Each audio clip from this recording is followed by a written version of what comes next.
Assalamualaikum warahmatullahi wabarakatuh. Jumpa dengan channel MKJS, Misteri dan Kisah Jejak Sejarah. Jadi pertama ini kita akan membahas MKJS itu apa dulu. MKJS itu ialah Misteri dan Kisah Jejak Sejarah yang mengungkap misteri-misteri jejak sejarah. Jadi dalam catatan saya dalam penelusuran jejak sejarah, terutama keturunan dari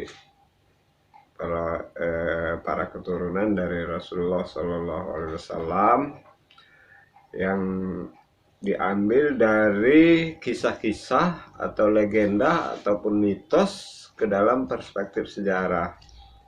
Jadi banyak kisah-kisah tentang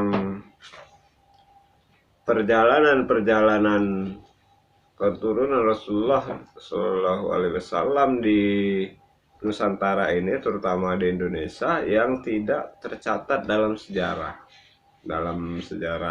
terutama di Indonesia. Nah, di sini dalam catatan saya banyak mulai dari abad ke-8 atau 9 itu sudah ada keturunan Rasulullah yang sudah mendirikan sebuah kerajaan Islam yang ada di Nusantara, terutama di Aceh. Itu di Indonesia Timur itu yang dari Aceh, dan di Indonesia bagian barat itu yang dari Aceh, dan Indonesia bagian timur itu yang ada di Maluku Utara. Nah, dari hasil penelusuran itu saya mencatat banyak sekali jejak sejarah yang tidak ada ataupun dalam tulisan-tulisan maupun audiovisual yang menggambarkan atau menceritakan tentang perjalanan mereka ini. Ini asal muasal atau latar belakang channel MKJS ini. Jadi misteri dan kisah jejak sejarah ini khususnya untuk mengungkap misteri-misteri atau jejak-jejak sejarah yang belum terungkap atau masih mengandung misteri, atau kisah-kisah yang masih banyak yang mengandung misteri dalam jejak sejarah. Untuk pertama kali ini kita akan mengungkap misteri dari perjalanan atau jejak perjalanan seorang ulama yang menurut saya juga adalah seorang keturunan dari Rasulullah Shallallahu Alaihi Wasallam, yaitu Syekh Abdus Somad Al-Palimbani.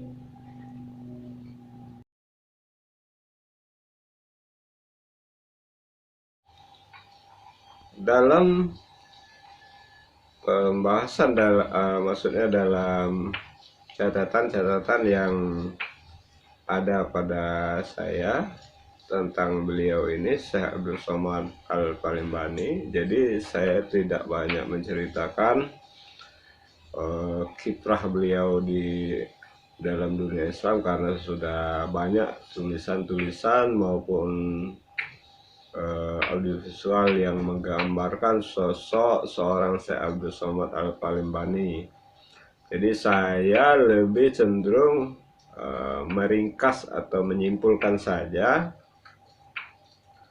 bahwa beliau ini sejauh dalam catatan sejarah ada tiga versi nama.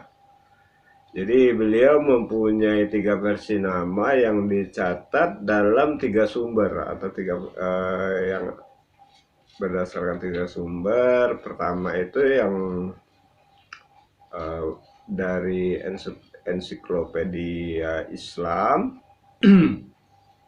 Itu kalau dari ensiklopedia Islam, beliau ini bernama Abdus Samad Al-Jawi Al-Palembani. Nah, jadi itu versi pertama. Nah, kemudian versi kedua yang merujuk pada sumber-sumber Melayu, ulama ini atau beliau ini memiliki nama asli Abdus Samad bin Abdullah Al-Jawi Al-Palembani. Ini berdasarkan dari sumber-sumber Melayu ya. Kemudian versi terakhir itu versi ketiga.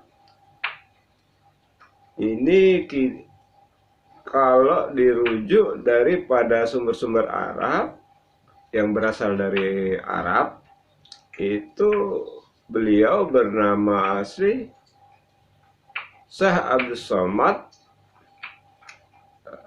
Abdus Samad bin Abdurrahman Al-Jawi Al-Palembani.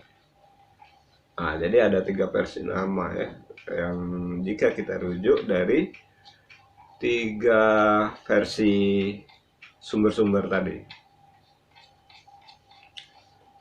Nah, di dalam maksudnya dari sosok beliau ini saya menggambarkan atau menyimpulkan bahwa sosok beliau ini adalah seorang ulama, terutama lebih cenderung kepada ulama sufi atau tasawuf. Kemudian beliau juga seorang sastrawan. Sastrawan di sini karena beliau juga banyak menulis buku-buku, menulis dan dijadikan buku dan dijadikan sebagai bahan sumber-sumber atau kajian-kajian tentang ilmu-ilmu agama, terutama ilmu-ilmu tasawuf. Dan juga beliau seorang motivator. Motivator di sini yaitu motivator perang jihad fisabilillah. Jadi dari karya-karya tersebut tentang jihad fisabilillah menjadi motivator para mujahid Islam. Itu seperti yang ada di Aceh, itu kalau di Sumatera di Palembang, kalau di Kalimantan itu di Banjar, dan bahkan sampai ke negeri seberang itu yang negeri Kedah, itu yang terutama pada saat itu zaman beliau itu Kedah ini atau Malaysia masih di dalam jajahan, terutama di Patani itu di dalam jajahan Siam atau Thailand. Nah, ini yang menjadi motivator perang jihad fisabilillah mereka. Nah, beliau ini juga mempunyai banyak guru, juga murid. Nah, dalam catatan saya itu Syekh Abdus Samad Al-Palembani ini berguru langsung kepada Syekh Muhammad Saman yang cukup terkenal, itu yang dalam Thariqah Samaniyah itu. Jadi Syekh Abdus Samad Al-Palembani ini adalah seorang sufi atau seorang tasawuf yang berthariqah Samaniyah, karena beliau berguru langsung kepada Syekh Muhammad Saman. Nah, di antara guru-gurunya beliau ini juga itu termasuklah antara lain Muhammad bin Abdul Karim Al-Samani, kemudian Muhammad bin Sulaiman Al-Kurdi, dan Abdul Al-Mun'im Al-Damanhuri. Atau juga tercatat di dalam catatan saya gurunya juga seorang ulama besar seperti Ibrahim Al-Rais, Muhammad Murad, atau Muhammad Al-Jauhari, dan Athaullah Al-Masri. Nah, jadi beliau ini juga banyak guru-gurunya selain Syekh Muhammad Saman yang ada di Madinah. Demikian juga yang ada di Indonesia. Nah, nanti saya mempunyai kisah atau sebuah literatur yang juga menceritakan bahwa beliau juga berguru, seorang guru tasawuf ataupun seorang guru tarekat juga, yang sebagai syariat juga, itu yang memang tidak terkenal tapi cukup mumpuni di dalam dunia Islam. Nanti akan kita bahas itu ya. Nah, di dalam berguru dengan Syekh Muhammad Saman ini, beliau juga mempunyai murid-murid. Jadi selain beliau berguru, kemudian juga mempunyai murid-murid yang mengajarkan tentang Thariqah Samaniyah ini.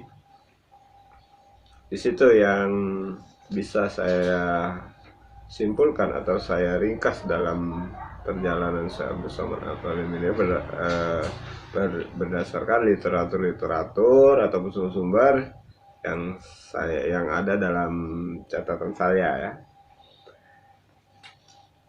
Nah, dalam mendalami ilmu tasawuf, beliau juga bersama-sama dengan Syekh Muhammad Arsyad Al-Banjari, Syekh Abdul Wahab Bugis, menantu dari Syekh Muhammad Arsyad Al-Banjari, dan Abdul Rahman Masri Al-Batawi dari Jakarta. Nah, jadi 4 serangkai ini yang berguru kepada Syekh Muhammad Saman dengan Thariqahnya yang terkenal itu Thariqah Samaniyah, yang menyebarkan Thariqah Samaniyah itu di Indonesia terutama ya. Nah, jadi beliau juga bersama-sama dengan Daud Al-Fatani dari Patani, Thailand, juga berguru kepada Syekh Muhammad Saman. Jadi Thariqah Samaniyah ini yang tumbuh sekarang ini di Indonesia termasuklah jasa beliau. Jadi jasa dari 4 serangkai ini, yaitu Syekh Abdul Samad Al-Palembani, Syekh Muhammad Arsyad Al-Banjari, Syekh Abdul Wahab Bugis, dan Syekh Abdul Rahman Masri Al-Batawi dari Jakarta. Nah, dalam mendalami ilmu tasawuf atau berthariqah ini, Syekh Abdul Samad Al-Palembani ini sering mengkritik kalangan yang mempraktekkan thariqah secara berlebihan. Maksudnya itu agak berlebihan, maksudnya tidak menjalankan syariat. Jadi di sini terutama tentang thariqah wujudiyah, atau lebih dikenal lebih kita kenal dengan thariqah wahdatul wujud. Nah, di situ yang bisa mengakibatkan menjadikan kesesatan. Jadi beliau ini di dalam bukunya juga yang maksudnya itu menulis di dalam bukunya tentang intisari dari seorang ulama yang cukup terkenal, yaitu Imam Al-Ghazali, dalam kitab Lubabiyah Ulumuddin atau Intisari Iyah Ulumuddin dan Bidayah Al-Hidayah, yaitu awal bagi suatu hidayah. Nah, jadi intisari dari dua karya Imam Ghazali ini ditulis oleh Syekh Abdul Somad Al-Palimbani untuk membantu membimbing mereka dalam mempraktekkan aliran-aliran sufi. Jadi agar mereka-mereka yang berthariqah wujudiyah atau yang mempelajari tentang wahdatul wujud agar tidak tersesat, begitu maksudnya. Jadi berkaitan dengan ajaran tasawuf ini, menurut saya Syekh Abdul Somad Al-Palimbani ini mengambil jalan tengah antara doktrin tasawuf, maksudnya itu doktrin tasawuf Imam Al-Ghazali, dan ajaran wahdatul wujud, yaitu yang dari Ibnu Arabi ya. Ibnu Arabi tentang wahdatul wujud ini, bahwa manusia sempurna atau insan kamil itu adalah manusia yang memandang hakikat yang Maha Esa itu dalam fenomena alam dengan tingkat makrifat tertinggi, sehingga mampu melihat Allah itu sebagai penguasa mutlak. Itu maksudnya. Nah, di Nusantara ini atau di Indonesia, pengaruh dari buku-buku ataupun pengaruh dari Thariqah Samaniyah ini dianggap cukup besar memang dalam peranannya itu terkait dengan ajaran-ajaran tasawuf ini.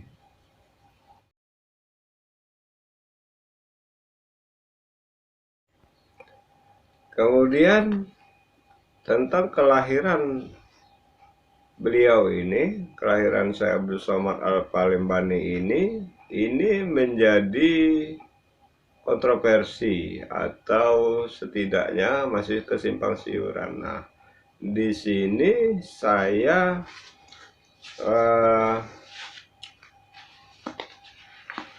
mendapatkan atau yang bersumber dari Ustadz Haji Kemas Andi Syarifuddin, bahwa Syekh Abdul Somad Al-Palimbani ini dilahirkan pada tahun 1737 Masehi, atau dari tahun Hijriahnya itu 1150 Hijriah. Nah, dari literatur yang ada dari Kedah itu, Syekh Abdul Somad Al-Palimbani ini dilahirkan pada tahun 1704. Nah, berdasarkan manuskrip yang ada di Ustadz Haji Andi Syarifuddin, itu yang ini manuskrip yang dari keluarga Syekh Abdul Somad Al-Palimbani yang di Palembang, keluarganya yang di Palembang itu menceritakan tentang riwayat beliau itu yang sudah diangkat ke dalam berbagai tesis. Beliau ini lahir pada tahun 1737 Masehi. Nah, jadi kevaliditasan data ini kalau kita ambil sumber dari kelahiran beliau di Palembang itu 1737 Masehi. Jadi data yang diambil atau sumber dari Kedah itu bahwa Syekh Abdul Somad Al-Palimbani dilahirkan 1704 itu sudah terbantahkan artinya kan. Nah, jadi bahwa 1704 itu bisa jadi kelahiran dari orang tua atau ayah dari Syekh Abdul Somad Al-Palimbani, itu Syekh Abdurrahman bin Abdul Jalil. Jadi kalau dari Kedah, silsilah beliau ini yaitu Syekh Abdul Somad bin Syekh Abdul Jalil bin Syekh Abdul Wahab bin Syekh Ahmad Al-Mahdani. Nah, jadi kalau kita berdasarkan sumber-sumber dari kelahiran, tanah kelahiran Syekh Abdul Somad Al-Palembani, yaitu Syekh Abdul Somad Al-Palembani bin Syekh Abdul Rahman bin Syekh Abdul Jalil bin Syekh Abdul Wahab bin Syekh Ahmad Al-Mahdani. Jadi Abdul Jalil ini adalah seorang kakek dari Syekh Abdul Somad, bukan ayah. Nah, kalau berdasarkan dari Kedah, Abdul Jalil ini adalah ayah dari Syekh Abdul Somad. Tapi kalau berdasarkan dari literatur ataupun manuskrip yang dari keluarga Syekh Abdul Somad, bahwa Syekh Abdul Somad ini, Syekh Abdul Jalil itu adalah kakek dari Syekh Abdul Somad. Nah, ini nanti akan kita sinkronkan dalam sebuah kisah nanti keselanjutannya itu, bahwa di sini diceritakan nanti itu persesuaian atau sinkronisasi dari kelahiran Syekh Abdul Somad Al-Palembani 1737 dengan kisah tersebut. Nah, di sini nanti akan kita sinkronkan kisah-kisah itu ya. Jadi yang valid, yang validitas ini perlu kita sinkronkan nanti dengan kisah yang lain. Meskipun saya anggap bahwa manuskrip yang dari tanah kelahiran Syekh Abdul Somad itu sendiri yang menceritakan tentang kelahiran beliau, itu tentang silsilah dan sejarah kelahirannya ada.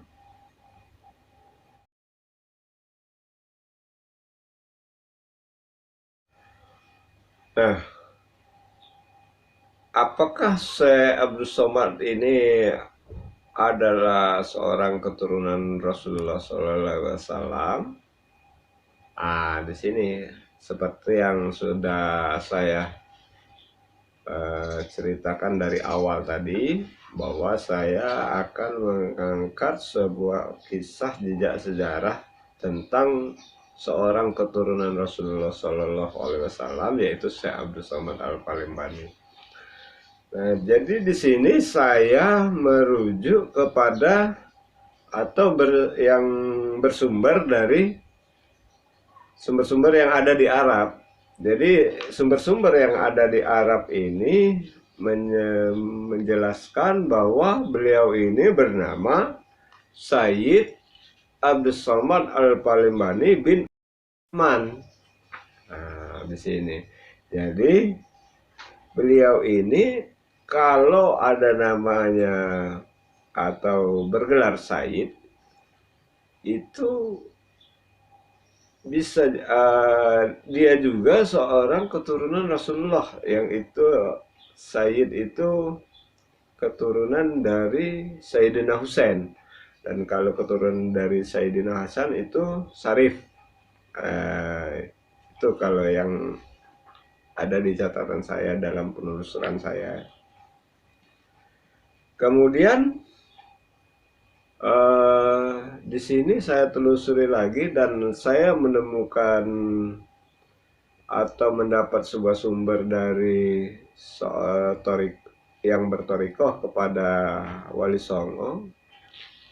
Ini ketika saya tanya tentang Syekh Abdul Somad Al-Palembani ini, beliau atau mereka mengatakan bahwa Syekh Abdul Somad Al-Palembani ini keturunan daripada Wali Songo, sementara kita tahu Wali Songo itu adalah keturunan juga langsung dari Rasulullah Shallallahu Alaihi Wasallam. Nah, di situ. Jadi di dalam Thariqah Wali Songo atau pengikut dari Wali Songo, bahwa ketika bertawasul ataupun pengiriman Al-Fatihah kepada ulama-ulama, maksudnya ulama-ulama yang dari keturunan daripada Wali Songo, itu ada nama beliau, Syekh Abdul Somad Al-Palimbani. Nah, ini dari tawasul-tawasul mereka itu. Jadi saya bisa memastikan bahwa Syekh Abdul Somad Al-Palimbani ini adalah juga seorang keturunan langsung dari Rasulullah Shallallahu Alaihi Wasallam, karena beliau juga bergelar Sayyid. Nah, ini akan saya telusuri lebih lanjut tentang keberadaannya ini. Mudah-mudahan insyaallah dalam waktu dekat ataupun selanjutnya bisa terrealisasi.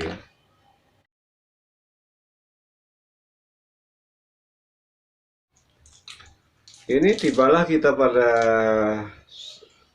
saat yang sangat kontroversi, yaitu tentang wafat beliau dan makam beliau atau pusara beliau. Nah, ini banyak sekali yang kontroversi ya. Dalam catatan saya di sini, kalau dari sumber Melayu itu yang diambil dari salinan manuskrip Haji Mahmud bin Muhammad Yusuf Trengganu, seorang murid. Beliau adalah seorang murid dari Abdul Somad Al-Palimbani, dan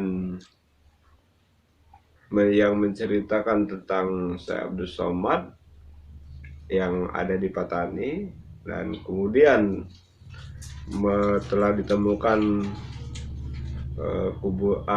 pusara atau makam beliau. Nah, ini perlu memang untuk dikaji atau diteliti lebih lanjut. Benarkah makam beliau atau pusara beliau yang ada di sana itu? Ini kalau sumber-sumber yang dari Kedah ya. Kemudian saya juga mempunyai sumber lain bahwa Syekh Abdul Somad ini yang memposisikan dirinya sebagai seorang panglima perang yang ada di Melayu, yang ada di Patani saat itu, juga sumber-sumber yang menyatakan bahwa Syekh Abdul Somad ini tidaklah berposisi sebagai seorang panglima perang, atau beliau ini berposisi sebagai seorang penasihat spiritual dari panglima perang itu sendiri. Nah, di situ. Dan dalam sumber lain yang mengatakan bahwa Syekh Abdul Somad ini ketika sampai di Patani sudah tidak ada lagi perang di sana. Sudah tidak ada lagi perang di sana, dalam artian bahwa Patani itu telah jatuh ke tangan kerajaan Siam. Di situ diceritakan bahwa Syekh Daud bin Abdullah Al-Patani beserta pasukannya atau pengikut-pengikutnya telah mengundurkan diri ke Pulau Duyung. Nah, itu pada saat kedatangan Syekh Abdul Somad Al-Palimbani ketika datang ke Patani. Setelah pengunduran pasukan tersebut ke Pulau Duyung yang ada di Trengganu untuk menyusun kembali kekuatan untuk perjuangan memperebutkan Patani itu. Nah, dengan adanya demikian, Syekh Abdul Somad di sini ada yang mengatakan bahwa kemudian dia berkhalwat ke sebuah masjid. Nah, di situ. Jadi berkhalwat ke masjid, kemudian setelah itu menghilang di sana. Nah, dalam pengikut-pengikut aliran tasawuf, hal ini tidaklah menjadi suatu keanehan atau kemustahilan bahwa beliau bisa menghilang. Nah, dari tataran atau pengikut-pengikut dari syariat atau non yang bukan tasawuf ya, bahwa mereka-mereka ini percaya Syekh Abdul Somad ini telah mati dibunuh oleh musuh-musuh Islam yang dari kerajaan Siam. Nah, disinilah berkembangnya cerita-cerita sehingga ditemukan kuburnya yang ada di sana sampai saat sekarang. Jadi kalau sumber-sumber itu saya juga meyakini bahwa makam atau pusara beliau itu bukanlah di Patani. Nah, dari sumber lain juga seperti dari Ustadz Haji Andi Saripudin, beliau juga mengatakan bahwa Syekh Abdul Somad ini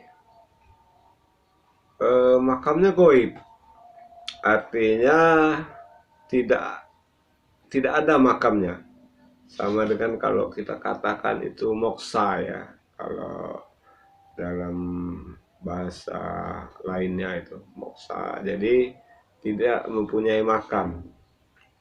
Nah, di sini saya akan menjelaskan dalam sebuah kisah-kisah lain yang mengatakan yang menentukan bahwa makam beliau atau pusara beliau itu sebenarnya ada di situ. Nah, untuk kisah-kisah selanjutnya ini nanti akan saya ceritakan ke episode selanjutnya. Dan saya akan menyusun skripnya dulu untuk saat sekarang ini. Kemudian akan saya ceritakan bagaimana pusaranya, bagaimana beliau pada saat menghadapi sakaratul maut. Di situ dikisahkan bahwa beliau itu wafatnya bukan pada saat perang, bukan pada saat perang yang ada di Siam situ.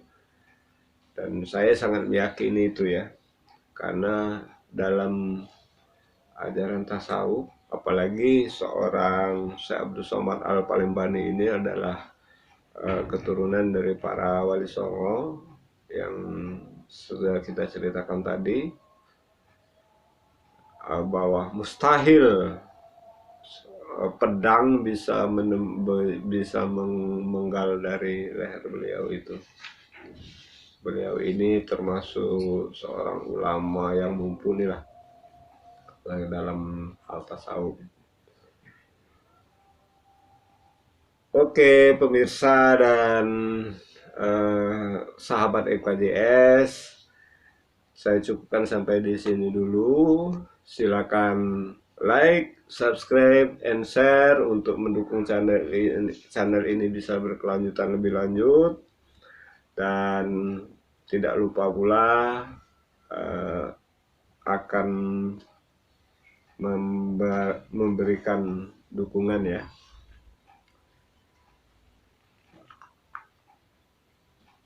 akhir kata saya mengucapkan terima kasih kepada pemirsa dan sahabat MKJS. Silakan ditunggu lebih lanjut kisah-kisah selanjutnya, terutama tentang Syekh Abdul Somad Al-Palembani ini. Wassalamualaikum warahmatullahi wabarakatuh.